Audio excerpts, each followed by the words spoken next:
Most people tell you why you should join the army, and I've done a lot of content on how to join the army, but let's be frank, it is not for everyone. In this video, I'm going to give you all the reasons that you absolutely should not join the army. Stand by. Let me start by being really clear. I love my time in the army. It taught me a lot. I gained a lot from it. It set me up well for life after the army.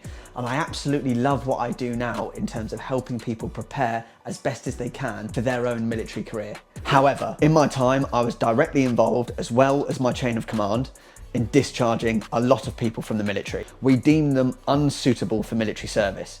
So after my time training recruits and working with various people in the military, I think I'm pretty well placed to give you this information. That's what this video is all about. Genuinely to give you the information where most people fail so that you can avoid those mistakes and prepare as best as you can. I encourage you to watch it all, listen to my points, and if you've got questions, pop them in the comments and I will do my best to get back to you. Right, let's get into the video. Reason number one why you absolutely should not join the army is you don't want to deploy.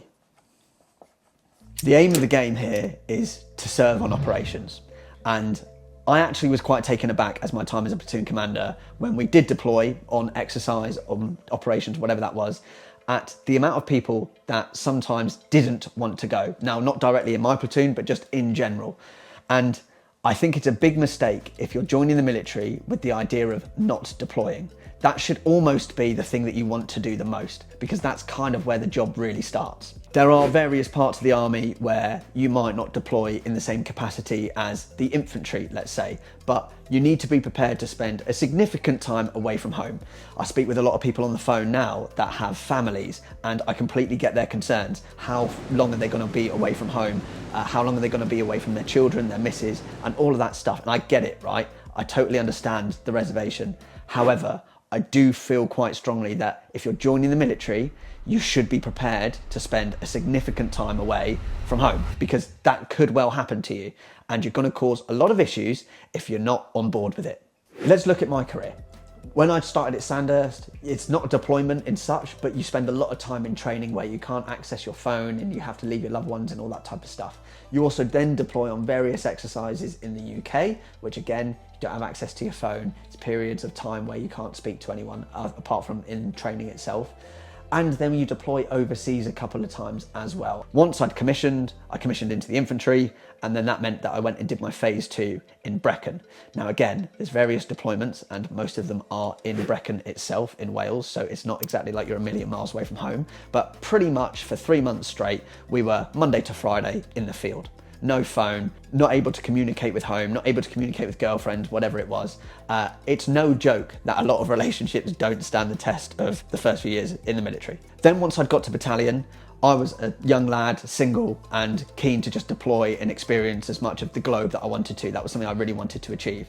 And as soon as I got there, I deployed on skiing, if you can call that a deployment, but I also went to Kenya for 6 weeks. When I came back, other members of the battalion went out to Nigeria for 3 months. When we came back, we went to Afghanistan for 6 months. And when I came back, I was then posted up to Yorkshire to then train recruits. So in the first 2 years, I spent a relatively significant amount of time away from home.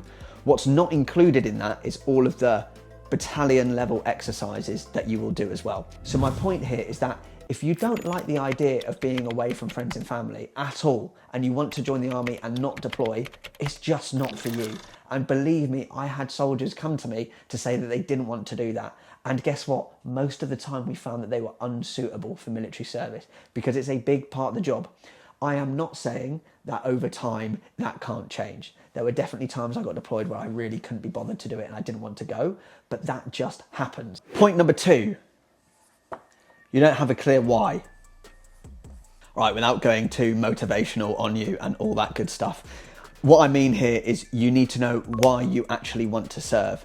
And that's important because as a platoon commander, I would interview new recruits, new soldiers that joined my platoon. I'd always squirm a little bit if they said that they'd joined because their dad had served or their granddad had served. And whilst I'm not taking anything away from family tradition and wanting to continue the legacy and all that good stuff, you need to know why you want to do this. Because when it gets hard, and that's the point of it, inevitably it will get hard, then just because your dad did it probably isn't going to get you through those good times. And it definitely won't mean that you perform well.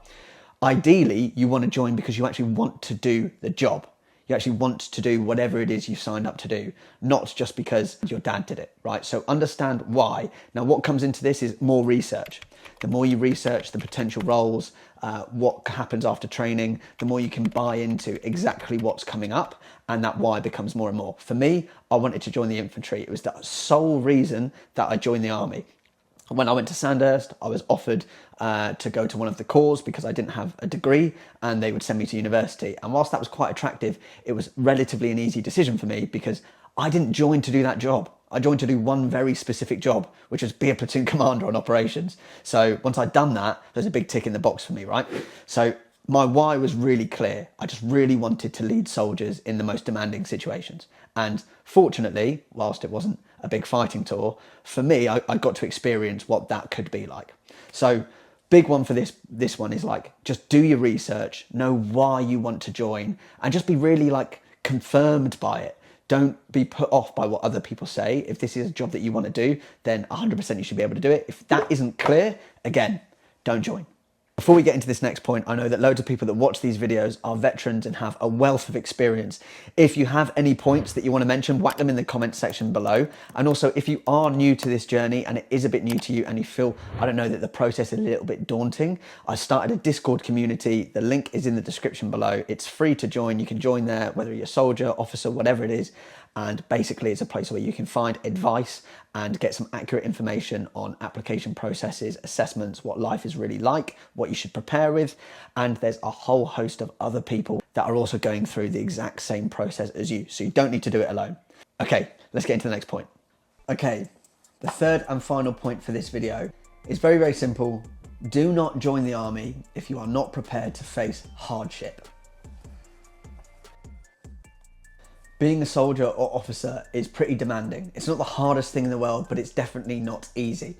And as much as being uncomfortable isn't pleasant, being cold, wet, hungry, and all that good stuff isn't an enjoyable experience, there should be something in you that kind of wants to go through that process. At least that's what was for me, and that's what I've seen with other people that were successful at this role, is they wanted to challenge themselves. I mentioned earlier about being a platoon commander and wanting to experience some of the hardships that being an infantry leader entails. But that was why I wanted to go to Sandhurst as well, because I knew the course was hard. That's why I wanted to go to Brecon and do the battle course, because I knew that was hard. And I wanted to be able to challenge myself and said that I'd done it, that I could do it, that I had it in me to be able to do it. Do not join if you aren't prepared to go through some really rough times, because that will definitely happen in training or even worse on operations, anything like that. It is definitely not smooth sailing. So yes, I'm not saying you need to be the most robust individual ever to be able to join the army and pass 100%. That's not the case here. But you should have a healthy optimism or healthy enthusiasm when it comes to doing hard stuff instead of cowering away, because trust me, some of it is hard. So where I saw recruits go wrong is that they didn't embrace these challenges. And I'm not saying you have to absolutely love being cold, wet and hungry, but it's a part of the job and it's going to happen. And if all you ever want is for that not to happen and you don't have any enthusiasm for doing hard stuff at all, it just simply isn't for you. I also really want to emphasize the importance of being a team player. In the army, we're not really looking for loads of different individuals. We are only as strong as the team. You are only as fast as your slowest man. So in that regard, we need you to embrace the team and contribute to the team and add value to it.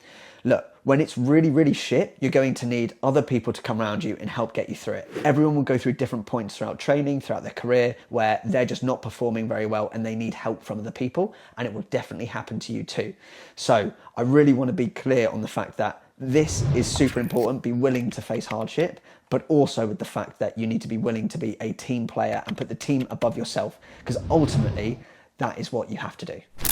That is it for this week's video. Guys, take these points on board. A bit of a different style of video. I always talk about why you should join or how to join, and I love those type of videos, but I want to be really, really firm. There are some people out there that aren't suited to this career choice, aren't suited to this lifestyle, and that's fine. Probably be very successful doing something else. But if you listen to these points and prepare as well as you can, then actually the army probably is a suitable career choice for you.